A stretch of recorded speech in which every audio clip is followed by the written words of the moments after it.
ओम शांति। आज 28 अप्रैल 2021 की मुरली में बाबा ने कहा, मीठे बच्चे, योग से ही आत्मा की खाद निकलेगी, बाप से पूरा वर्षा मिलेगा, इसलिए जितना हो सके योग बल बढ़ाओ। आज की मुरली का प्रश्न है, देवी देवताओं के कर्म श्रेष्ठ थे, अभी सबके कर्म भ्रष्ट क्यों बने हैं? उत्तर है, क्योंकि अपने असली धर्म को भूल गए हैं। धर्म भूलने के कारण ही जो कर्म करते हैं वह भ्रष्ट होते हैं। बाप तुम्हें अपने सत्य धर्म की पहचान देते हैं, साथ साथ सारे वर्ल्ड की हिस्ट्री ज्योग्राफी सुनाते हैं, जो सबको सुनानी है। बाप का सत्य परिचय देना है। गीत मुखड़ा देख ले प्राणी जरा दर्पण में। अब सुनते हैं मुरली। ओम शांति। यह किसने कहा और किसको? बाप ने कहा बच्चों को, जिन बच्चों को पतित से पावन बना रहे हैं। बच्चे जान गए हैं, हम भारतवासी जो देवी देवता थे वह अब 84 जन्मों का चक्र लगाए सतो प्रदान से पास कर अब सतो रजो तमो और अब तमो प्रदान बन गए हैं। अब फिर पतितों को पावन बनाने वाला बाप कहते हैं, अपने दिल से पूछो कि कहाँ तक हम पुण्य आत्मा बने हैं। तुम सतो प्रदान पवित्र आत्मा थे जब यहाँ पहले पहले तुम देवी देवता कहलाए थे, जिसको आदि सनातन देवी देवता धर्म कहा जाता था। अभी कोई भारतवासी अपने को देवी देवता धर्म के नहीं कहलाते। हिंदू तो कोई धर्म है नहीं, परंतु पतित होने के कारण अपने को देवता कहला नहीं सकते। सत्युग में देवताएं पवित्र थे, पवित्र प्रवृत्ति मार्ग था। यथा राजा रानी तथा प्रजा पवित्र थे। भारतवासियों को बाप याद दिलाते हैं कि तुम पवित्र प्रवृत्ति मार्ग वाले आदि सनातन देवी देवता धर्म वाले थे। उसको स्वर्ग कहा जाता था। वहाँ एक ही धर्म था। पहला नंबर महाराजा महारानी लक्ष्मी नारायण थे। उनकी भी डिनाइस्टी थी और भारत बहुत धनवान था। वह सत्युग था। फिर आए त्रेता में, तब भी पूज्य देवी देवता व क्षत्रिय कहलाते थे। वह लक्ष्मी नारायण का राज्य, वह सीताराम का राज्य, वह भी डिनाइस्टी चली। जैसे क्रिश्चियन में एडवर्ड द फर्स्ट सेकंड ऐसे चलता है, वैसे भारत में भी ऐसे था। 5000 वर्ष की बात है, अर्थात 5000 वर्ष पहले भारत पर इन लक्ष्मी नारायण का राज्य था, परंतु उन्होंने ये राज्य कब और कैसे पाया यह कोई नहीं जानते। वही सूर्यवंशी राज्य फिर चंद्रवंशी में आया, क्योंकि पुनर्जन्म लेते लेते सीढ़ी उतरनी है। यह भारत की हिस्ट्री ज्योग्राफी कोई नहीं जानते। रचता है बाप तो जरूर सत्युगी नई दुनिया का रचता ठहरा। बाप कहते हैं, बच्चे तुम आज से 5000 वर्ष पहले स्वर्ग में थे। यह भारत स्वर्ग था, फिर नरक में आए हैं। दुनिया तो इस वर्ल्ड की हिस्ट्री ज्योग्राफी को नहीं जानती। वह तो अधूरी सिर्फ पिछाड़ी की हिस्ट्री जानते हैं। सत्युग त्रेता की हिस्ट्री ज्योग्राफी को कोई नहीं जानते। ऋषि मुनि भी कहते गए, हम रचता और रचना के आदि मध्य अंत को नहीं जानते हैं। जाने भी कोई कैसे? बाप तुमको ही बैठ समझाते हैं। शिव बाबा भारत में ही दिव्य जन्म लेते हैं, जिसकी शिव जयंती भी होती है। शिव जयंती के बाद फिर चाहिए गीता जयंती, फिर साथ साथ होनी चाहिए कृष्ण जयंती। परंतु इस जयंती का राज भारतवासी जानते नहीं हैं कि शिव जयंती कब हुई, और धर्म वाले तो झट बताएंगे। बुद्ध जयंती, क्राइस्ट जयंती कब हुई? भारतवासियों से पूछो शिव जयंती कब हुई, कोई नहीं बताएंगे। शिव भारत में आया, आकर क्या किया, कोई नहीं जानते। शिव ठहरा सब आत्माओं का बाप। आत्मा है अविनाशी, आत्मा एक शरीर छोड़ दूसरा लेती है। यह 84 का चक्र है। शास्त्रों में तो 84 लाख जन्म का गपोड़ा लगा दिया है। बाप आकर राइट बात बताते हैं। बाप के सिवाय बाकी सब रचता और रचना के लिए झूठ ही बोलते हैं, क्योंकि यह है ही माया का राज्य। पहले तुम पारस बुद्धि थे, भारत पारसपुरी था, सोने हीरे जवाहरों के महल थे। बाप बैठ रचता और रचना के आदि मध्य अंत का राज अर्थात दुनिया की हिस्ट्री ज्योग्राफी बताते हैं। भारतवासी यह नहीं जानते कि हम सो पहले पहले देवी देवता थे, अभी पतित कंगाल इररिलीजियस बन गए हैं, अपने धर्म को भूल गए हैं। यह भी ड्रामा अनुसार होना है, तो यह वर्ल्ड की हिस्ट्री ज्योग्राफी बुद्धि में आनी चाहिए ना। ऊंचते ऊंच सर्व आत्माओं का बाप मूल वतन में रहते हैं। फिर है सूक्ष्म वतन, यह है स्थूल वतन। सूक्ष्म वतन में सिर्फ ब्रह्मा विष्णु शंकर रहते हैं, उनकी दूसरी कोई हिस्ट्री ज्योग्राफी नहीं है। यह 3 तबके हैं। गॉड इज वन, उनकी रचना भी एक है, जो चक्र फिरता रहता है। सतयुग से त्रेता, फिर द्वापर, कलयुग में आना पड़े। 84 जन्मों का हिसाब चाहिए ना, जो कोई भी नहीं जानते हैं, न कोई शास्त्र में है। 84 जन्मों का पाठ तुम बच्चे ही बजाते हो। बाप तो इस चक्र में नहीं आते हैं, बच्चे ही पावन से पतित बन जाते हैं। इसलिए चिल्लाते हैं, बाबा आकर हमको फिर से पावन बनाओ। एक को ही सब पुकारते हैं। रावण राज्य में जो सब दुखी हो पड़े हैं, उनको आकर लिबरेट करो, फिर राम राज्य में ले जाओ। आधा कल्प है राम राज्य, आधा कल्प है रावण राज्य। भारतवासी जो पवित्र थे वही पतित बनते हैं। वाम मार्ग में जाने से पतित होना शुरू होते हैं, भक्ति मार्ग शुरू होता है। अभी तुम बच्चों को ज्ञान सुनाया जाता है, जिससे आधा कल्प 21 जन्म के लिए तुम सुख का वर्षा पाते हो। आधा कल्प ज्ञान की प्रालब्ध चलती है, फिर रावण राज्य होता है, गिरने लग पड़ते हैं। तुम देवी राज्य में थे, फिर आसुरी राज्य में आ गए हो, इसको हेल भी कहते हैं।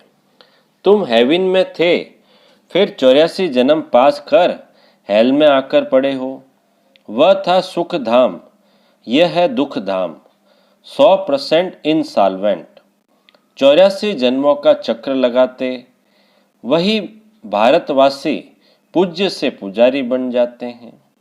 यहाँ हिस्ट्री ज्योग्राफी यह है सारा तुम भारतवासियों का चक्र। और धर्म वाले तो 84 जन्म नहीं लेते हैं, यह सतयुग में होते ही नहीं। सतयुग त्रेता में सिर्फ भारत ही था। सूर्यवंशी, चंद्रवंशी, फिर वैश्यवंशी, शूद्रवंशी। अभी फिर तुम आकर ब्राह्मण वंशी बने हो, देवता वंशी बनने के लिए। यह है भारत के वर्ण। अभी तुम ब्राह्मण बनने से शिव बाबा से वर्षा ले रहे हो। बाप तुमको पढ़ा रहे हैं। 5000 वर्ष पहले मुआफिक। कल्प कल्प तुम पावन बन फिर पतित बनते हो। सुख धाम में जाकर फिर दुख धाम में आते हो। फिर शांति धाम में जाना है, जिसको निराकारी दुनिया कहा जाता है। आत्मा क्या है, परमात्मा क्या है, यह कोई भी मनुष्य नहीं जानते। आत्मा भी एक स्टार बिंदी है। कहते हैं भ्रकुटी के बीच में सितारा चमकता है। छोटी सी बिंदी है जिसको दिव्य दृष्टि से देखा जा सकता है। वास्तव में स्टार भी नहीं कहा जाएगा। स्टार तो बहुत बड़ा है, सिर्फ दूर होने के कारण छोटा दिखाई पड़ता है। यह सिर्फ एक मिसाल दिया जाता है। आत्मा इतनी छोटी है जैसे ऊपर में स्टार छोटा दिखाई पड़ता है। बाप की आत्मा भी एक बिंदी मिसल है। उनको सुप्रीम आत्मा कहा जाता है। उनकी महिमा अलग है। मनुष्य सृष्टि का चैतन्य बीज रूप होने के कारण उनमें सारा ज्ञान है। तुम्हारी आत्मा को भी अभी नॉलेज मिल रही है। आत्मा ही नॉलेज ग्रहण कर रही है। इतनी छोटी बिंदी में 84 जन्मों का पाठ नूंदा हुआ है, सो भी अविनाशी 84 जन्मों का चक्र लगाते आए हो। इसकी इंड हो नहीं सकती। देवता थे, दैत्य बने, फिर सो देवता बनना है। यह चक्र चलता आया है। बाकी तो सब है बाई प्लाट। इस्लामी, बौद्धि आदि कोई 84 जन्म नहीं लेते हैं। यही सतयुग भारत में राइटियस साल्वेंट था, फिर 84 जन्म ले विशस बने हैं।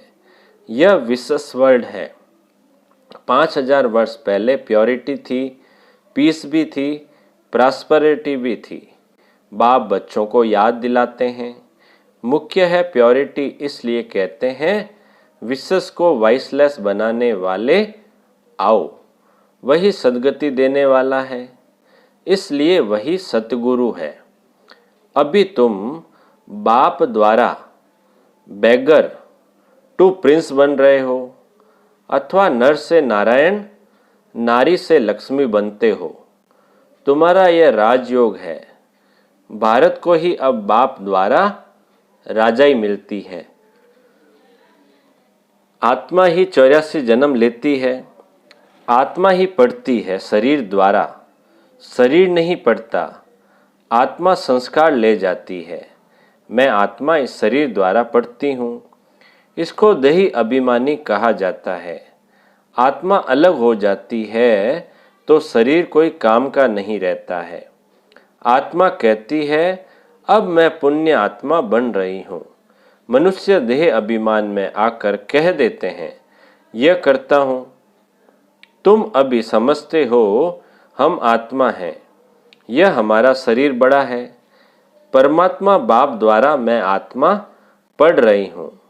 बाप कहते हैं मामेकम याद करो। तुम गोल्डन एज में सतो प्रधान थे, फिर तुम्हारे में अलाय पड़ी है। खाद पढ़ते पढ़ते तुम पावन से पतित बन पड़े हो। अब फिर पावन बनना है, इसलिए कहते हैं हे पतित पावन आओ, आकर हमको पावन बनाओ। तो बाप राय देते हैं हे पतित आत्मा, मुझ बाप को याद करो तो तुम्हारे से खाद निकलेगी और तुम पावन बन जाएंगे। उनको प्राचीन योग कहा जाता है। इस याद अर्थात योग अग्नि से खाद भस्म होगी। मूल बात है पतित से पावन बनना। साधु संत आदि सब पतित है। पावन बनने का उपाय बाप ही बताते हैं। मामेकम याद करो। यह अंतिम जन्म पवित्र बनो। खाते पीते चलते फिरते मामेकम याद करो। क्योंकि तुम सब आत्माओं का अर्थात आशिकों का मासुक मैं हूँ। तुमको हमने पावन बनाया था, फिर पतित बने हो। सभी भक्तियाँ आशिक है। मासुक कहते हैं कर्म भी भल करो। बुद्धि से मुझे याद करते रहो तो विकर्म विनाश होंगे। यह मेहनत है, तो बाप को याद करना चाहिए ना, वर्षा पाने के लिए। जो जास्ती याद करेंगे उनको वर्षा भी जास्ती मिलेगा। यह है याद की यात्रा। जो जास्ती याद करेंगे वही पावन बन आकर मेरे गले का हार बनेंगे। सभी आत्माओं का निराकारी दुनिया में एक सिजरा बना हुआ है। उनको इनकॉर्पोरियल ट्री कहा जाता है। यह है कॉर्पोरियल ट्री। निराकारी दुनिया से सबको नंबरवार आना है, आते ही रहना है। झाड़ कितना बड़ा है। आत्मा यहाँ आती है पार्ट बजाने। जो भी सब आत्माएं हैं, सभी इस ड्रामा के एक्टर्स हैं। आत्मा अविनाशी है, उनमें पार्ट भी अविनाशी है। ड्रामा कब बना यह कह नहीं सकते, यह चलता ही रहता है। भारतवासी पहले पहले सुख में थे, फिर दुख में आए, फिर शांति धाम में जाना है, फिर बाप सुख धाम में भेज देंगे। उसमें जो जितना पुरुषार्थ कर ऊंच पद पाएं, बाप किंगडम स्थापन करते हैं। उनमें पुरुषार्थ अनुसार राजाई में पद पाएंगे। सत्युग में तो जरूर थोड़े मनुष्य होंगे। आदि सनातन देवी देवता धर्म का झाड़ छोटा है, बाकी सब विनाश हो जाएंगे।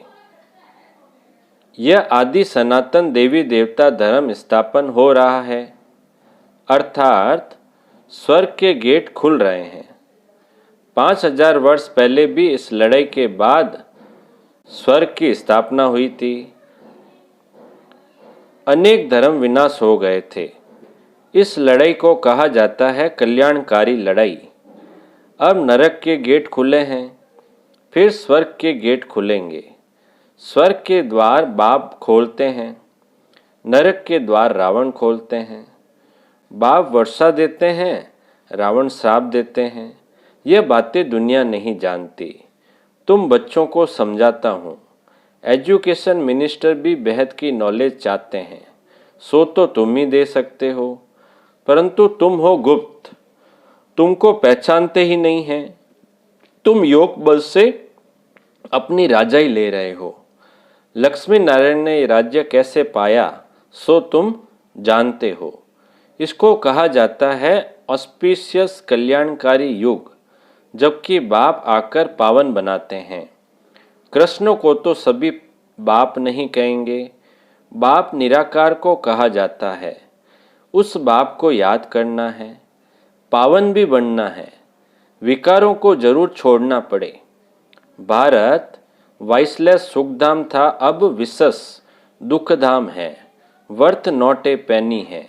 यह ड्रामा का खेल है, जिसको बुद्धि में धारण करके औरों को भी कराना है। अच्छा अच्छा बाप दादा बोले। मीठे मीठे सिकिलदे बच्चों प्रति माता पिता बाप दादा का याद प्यार और गुड मॉर्निंग। रूहानी बाप की रूहानी बच्चों को नमस्ते। हम रूहानी बच्चों की रूहानी बाप दादा को याद प्यार, गुड मॉर्निंग और नमस्ते नमस्ते नमस्ते। सदा रहेंगे हंसते हंसते, बन जाएंगे फरिश्ते। वाह बाबा वाह, वाह मेरा भाग्य। धारणा के लिए मुख्य सार है। पहला पॉइंट, याद से पावन बन बाप के गले का हार बनना है। कर्म करते भी बाप की याद में रह विक्रमाजीत बनना है। दूसरा, पुण्य आत्मा बनने का पूरा पूरा पुरुषार्थ करना है। देह अभिमान छोड़ देही अभिमानी बनना है। अब मीठे बाबा का मीठा वरदान है। पास विद ऑनर बनने के लिए सर्व द्वारा संतुष्टता का पासपोर्ट प्राप्त करने वाले संतुष्ट मणि भव। पास विद ऑनर बनने के लिए सर्व द्वारा संतुष्टता का पासपोर्ट प्राप्त करने वाले संतुष्ट मणि भव। विस्तार, जो बच्चे अपने आप से, अपने पुरुषार्थ व सर्विस से, ब्राह्मण परिवार के संपर्क से सदा संतुष्ट रहते हैं, उन्हें ही संतुष्ट मणि कहा जाता है। सर्व आत्माओं के संपर्क में अपने को संतुष्ट रखना व सर्व को संतुष्ट करना, इसमें जो विजय बनते हैं वही विजय माला में आते हैं। पास विद ऑनर बनने के लिए सर्व द्वारा संतुष्टता का पासपोर्ट मिलना चाहिए। यह पासपोर्ट लेने के लिए सिर्फ सहन करने व समाने की शक्ति धारण करो। स्लोगन है आज का, रहमदिल बन सेवा द्वारा निराश और थकी हुई आत्माओं को सहारा दो। रहमदिल बन सेवा द्वारा निराश और थकी हुई आत्माओं को सहारा दो। अच्छा, ओम शांति।